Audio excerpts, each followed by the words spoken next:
Good morning, good afternoon, good evening, folks. Michael Zuber, one rental at a time, back with our Wednesday guest, Wednesday expert, Matt, the mortgage guy. How you doing, buddy? I'm doing pretty good. Plenty of action in the mortgage world. Plenty of stuff to talk about. Yeah, a lot of stuff. I mean, the bloodbath started in mortgage, right? You were kind of the first to feel it because your rates move daily and sometimes several times a day. You sent me a text, I think it was Monday, 30-year mortgage, now 5.25. It's different today, as it always is. Where are we today? Yeah, so we got all of Monday's losses back, and maybe even a little bit more between Tuesday and Wednesday. So now we're back under 5%, 4.99. And again, like what I'm quoting, is a national kind of survey. You know, people always want to know specific answers to something that's like, it's very. Yeah, I need to ask you 17 questions before I can give you a number. But right, and they're like, where are rates today? And I'm like, primary, investment, 5% down, 40% down, you know, what kind of property type, single family, you know, we got to know a lot of things, but, you know, just as a baseline for rates, the 30-year fixed national average under 5% again. You know, what's interesting to look at too, is I was looking at this morning, we've talked about the speed in which they went up, and somewhere last September was the last time it was sub 3%. And then it took from September to February. Sometime early mid-February was the last time it was under 4%. Okay. And then from 4 to 5, that next 1% tick up was like a 2-month window, right? From February to April. So it's interesting to see, you know, going 1% in 5 months was a big uptick. Yeah. And going 1% higher than that over 2 months, like holy guacamole. I don't think that we see 5 to 6 happen in a short time span, but I've been wrong before. Yeah. So let me just kind of walk this back. So Monday, I get a text from you. The bloodbath is in full effect. You're at 5.25. We hadn't seen 5.25 since 2009. I mean, that's a big deal, right? We hadn't been higher than 4.94 since 2009. So that was a big number, right? That was earth shaking to me. And we had CPI come out at 8.5. We had PPI come out today at 11.2, and your rates are down. What the hell? I don't get it. I know. Yeah. Trust me, like basically like anybody I'm listening to that's advising is like, hey, listen, no rhyme or reason. We saw, you know, a betterment in general over this last 6-month period. Whenever we've seen a betterment, it doesn't last. And then we go back to this upward trend. So it still applies. If you like it, lock it, you know, yesterday, today, because who knows what the rest of the week is going to bring. But, you know, slowly but surely, I think these higher rates are sinking in for people. And it's going to be interesting to see what it does to consumer confidence, outlook, demand. I think we got to talk about that because I'm talking to agents, as you know. Several of my experts are agents and or brokers, and all of my experts are investors, and they're all talking about deals being put in the contract coming out. They're talking about buyers being unqualified. They're talking about sellers staying put because they have, you know, the supply shock, not listing, right, not moving up. There's every chance, and even the Mortgage Bankers Association, which I would think is a glass half full organization when talking about mortgage, right? That's what they do. They're talking about 35% collapse year on year. Now, Barry Habib talks about, guys, don't look at 20 and 21 because they were aberrations, but a 35% collapse is going to hurt a lot of people, I would think, in transaction volume. Yeah. And so was that, I didn't catch that MBA article, but that's talking about transaction volume on purchase. No, that's both. So that's total transaction volume. So that would be refis and purchase. Okay. Comparing 2022 with 2021. You and I have talked personally. We expect refis to be down 75%. Today, they were reported down 62%. So they're slowly grinding their way there. The other thing I got from the Mortgage Bankers Association is that 86% of residential single family homes are 4.5% loans or better. That's wild to think about. Right. Which it'll be interesting to see all the stuff being written in the 5s over the next few years. You know, if some of the predictions come true and we see a recession and the Fed has to kind of reverse course and start to pull rates down, I might have a great 2024, 2025. Well, I think that, well, yeah, I think when I talk about transactions falling 50%, which I think they're going to do peak to trough, people don't realize that's still 3.5 million transactions. That's on the purchase, right? Between new and existing homes. That's still a lot of transactions. And that's a lot of mortgages, right?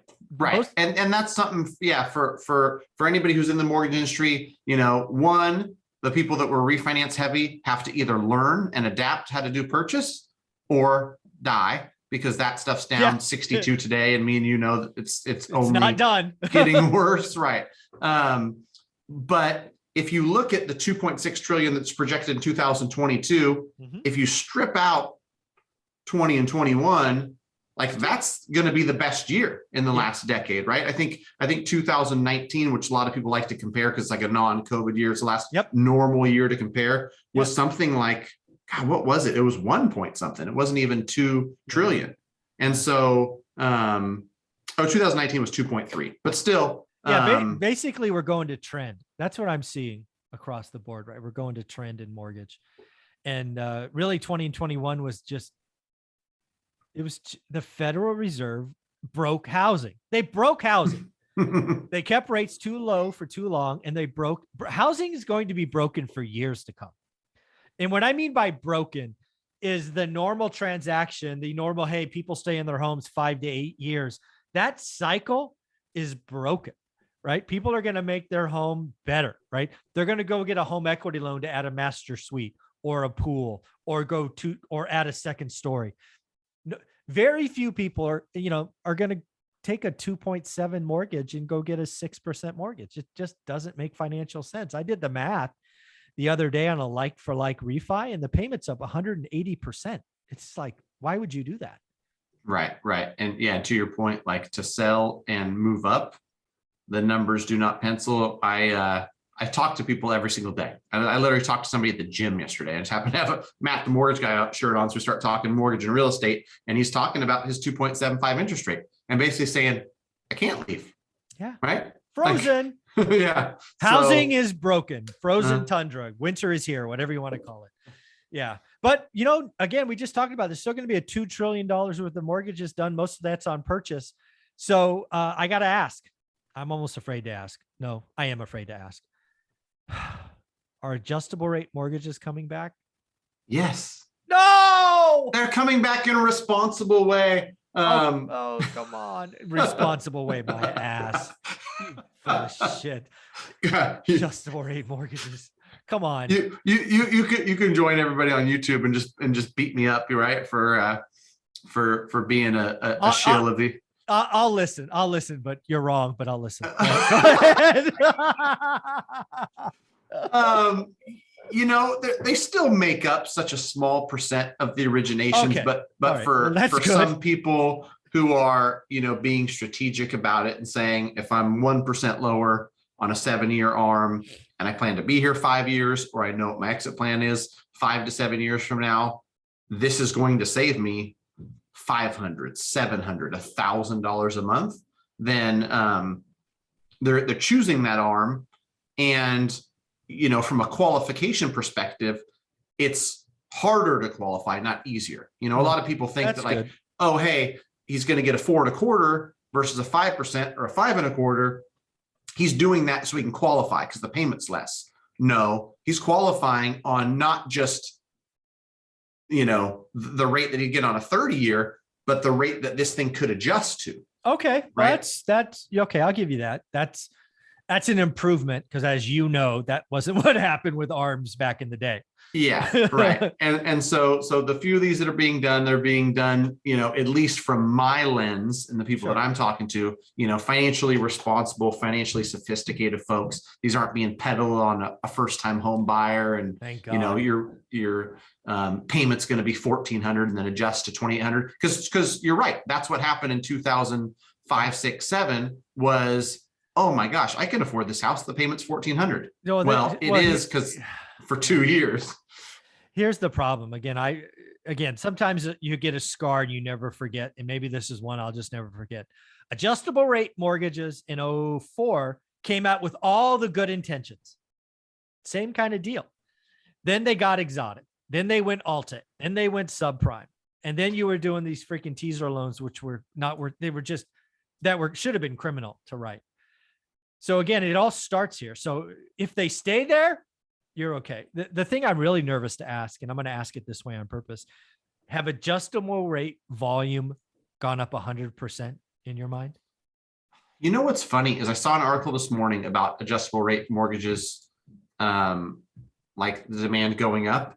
And then I click on the article and it doesn't talk about ARMs and it doesn't give any stats. Yeah. Somewhere I saw a stat that I don't think is right. So I probably shouldn't even say it out loud, where like, 8% of loans that are being written are ARMs. Like it couldn't have gone from 1.8% to 8, right? Yeah, I read an article 10 days ago or so, maybe a week ago. It was just, they had doubled. They had gone from roughly 2 to just over 4. Right. And that, I think, somewhere between 50 to 100% increase from 3 to 4% would probably be what my guess would be. Here's some more good news for you, Mike, because I know that you understand sometimes you have to look out for people on their behalf. Yes. People just aren't going to do it for themselves. Yes.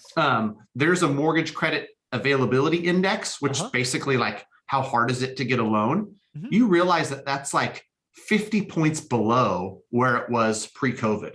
Like during COVID, it just got harder. Okay. Right. And a lot of it was like self-employment overlays and all these lenders being like, oh my gosh, we don't know how this is going to affect people's businesses. Mm-hmm. I'm looking at it from like 2012 and 13 when it was down at 105 and it was super strict. Then it gets easier. It goes up to like 165 to 185 between 16 and 19. Mm-hmm. And then it fell off a cliff. Right. And it's hovered around like 125. It's 126 today. Okay. And so that's an indication that lenders aren't just opening the floodgates, right? Lenders aren't just saying like, we'll take all the loans, we need them. Yet. Right. I'm very nervous. Well, I know it's a double-edged sword. It's like, do I want more business? But how bad do I want it? Right. Because I think that there's responsible ways to do things. The one thing that I'm waiting for, and I know you've talked about it, is like, will Fannie and Freddie do a 40-year? If they do it, will they make it available for everybody? Will it be just first-time home buyers? Will it be only primary residents? Will it also, extend to investment properties? You don't know. I know with 99% certainty. This is my show. First-time home buyers, absolutely. Owner-occs, probably. Investors, no freaking way. The FHFA has made it very clear with the April 1st, you know this, they added overlays to investment loans. There is no chance they bring out a 40-year for investors, at least in the early iterations. They just won't do it. They can't. Right. And what these big, folks who control lending can do and will do is, if you charge enough for it, that's almost as like not offering it, right? Exactly. Yeah. If they said, we've got a 40-year for investors, it's 8.5%. Yeah. You're not going to get much of that, origination happening. So exactly. Yeah, one of the two things, you're probably right. It's your show. Yeah, exactly. So we talked about owner-occs, again, a balanced blended rate at 4.99. What has been the impact on investors? Let's think fourplex residential. I don't know, California, if you need any more details, ask, but are we in the sixes? On a lot of scenarios, we are, because we're high fives if you're perfect, right? If you're 800 credit score, if you're putting 25 or 30% down, but somebody who's got maybe a 712 and they only want to put down 20%, they don't want to put down 25. You can, let's call it a single family investment property. You can, but the terms aren't as good. Yeah. And what I'm seeing more of is 5.75 with some cost baked in. Okay. Right. Where it's like, you're looking at owner-occ with no cost. You're looking at investment property with a point or a point and a half. So it's not truly apples to apples. If it were apples to apples, you can probably bank on it being about 1% higher on the investment.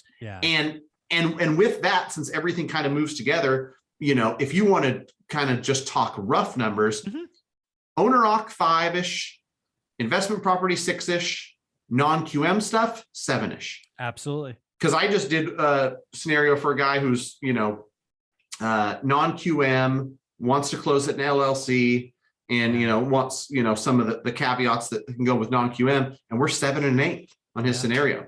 And he was like, wow, that went up fast. I said, yeah, well, that's where I expect that to be. You know, if it was 6.25, then nobody would do the traditional, you know, it'd be the same as Fannie and Freddie almost on investment property. So, you know, 5, 6, 7 for those 3 different types of products, and, you know, adjust up or down based on how clean the scenario is and your down payment. Yeah. And then the last thing to kind of work out is, you know, we gave warnings to folks about their pre-approval letters, you know, like, hey, if you haven't done one in the last couple of weeks, get it redone. I actually had an agent call me the other day and say half his buyers didn't qualify with the new rates. Cause again, to your point, that 1% move in 2-month period took a lot of people out. So I'm curious, again, you're in California, Sacramento, a lot of your business. Have you seen a lot of buyers back out?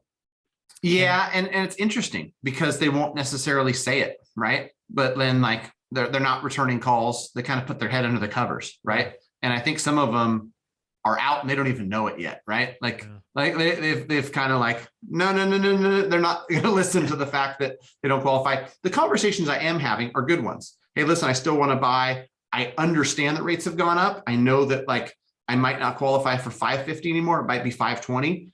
Can you send me an updated scenario?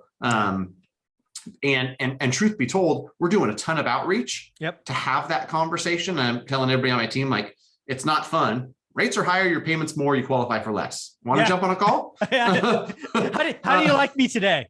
Right. But for those that are still interested and you know, are still going to buy really somewhat irregardless of rate, like it's a good conversation for them to have, right? You can't ignore it and expect it to go away. It is the new reality. And it's been client outreach and it's been realtor outreach. It's been interesting to kind of hear from realtors who maybe don't know yet either. Like, hey, I've got 24 people that I've talked to in the last quarter. These ones are actively looking. These ones, you know, are not as serious, but are going to buy this summer. Like some of these folks might be checked out and the information hasn't got to the realtor yet. Yeah, it's wild. Again, I do think transactions are down. Mortgage is talking about 35.5%, still 2 trillion. So still business being done. But again, if you're looking to buy, I strongly recommend you reach out to Matt, the mortgage guy. How do you want them to do that? Go to greatmortgagebroker.com. We got a lot of folks coming in through there. We're giving you a call. We're setting you up with, you know, application and pre-approval and want to get you dialed in as much as possible in this market, no matter where you're at really across the US. Like the more you know, the better off you are. And we're going to do a thorough pre-approval. We're sure we get you to the finish line, going to give you accurate real scenarios, which is another thing that probably isn't the case right now, right? Like desperate lenders are showing you stuff they can't deliver on and then just hoping that, you know, when the time comes to buy, you're working with them. Yeah. Do me a favor, folks. If you're getting hard pressed on a refi and it sounds too be good to be true, please reach out to Matt, the mortgage guy at what is it one more time? greatmortgagebroker.com. Because he will look at your scenario and thumbs up, thumbs down, doesn't make a dime for doing it. He has a heart to protect people like I do. I am very nervous for people who got on the property ladder in the last 2 years, have seen 20, 30, 40% appreciation, have a couple of bills and credit cards and whatnot, and are getting hard pressed to pay those off and then jump from a 2.7 to a 5.5. It freaks me out that somebody's going to fall for that. So if you are getting hard pressed, please reach out to Matt, the mortgage guy, have him look at it. He's not going to charge you for it. And then he's just going to tell you, because maybe it does make sense. Maybe you're that rare individual, but most of you, it's the boiler room all over again. You're getting hard sold. Don't let it happen. And unfortunately, where I see a lot of this right now, Mike, where I've told people, this doesn't make sense. Don't listen to anybody who tells you it does, is the VA stuff. Veterans who, you know, have earned that entitlement to be able to get a VA loan are being targeted, and they can go up to 100% financing. So they've got a ton of equity. And, you know, I'm seeing scenario after scenario. I'm like, of course you would not do that. You know, you've got a 2.875 or you got a 3.1. Do not touch that thing. You know, in some cases it makes sense. So like you said, if it makes sense, I'm going to tell you so. And I'm not going to write a loan that I wouldn't personally want to get into based on your scenario. So let's look at it. Let's chat about it. I've had plenty of those consults where It's just like, I don't know what they told you, but no. It's almost financial suicide. So I've only seen a couple of cases. I'm like, I don't know. I mean, really? You think that's a good idea? Non-secure, unsecured to secured. I mean, it's math. I mean, mathematically it doesn't even make sense. So that's a bad idea. Be careful. Reach out to Matt, the mortgage guy. That's why he's with me every week. Thanks, buddy. Greatmortgagebroker.com. Thanks, Mike. Mm-hmm.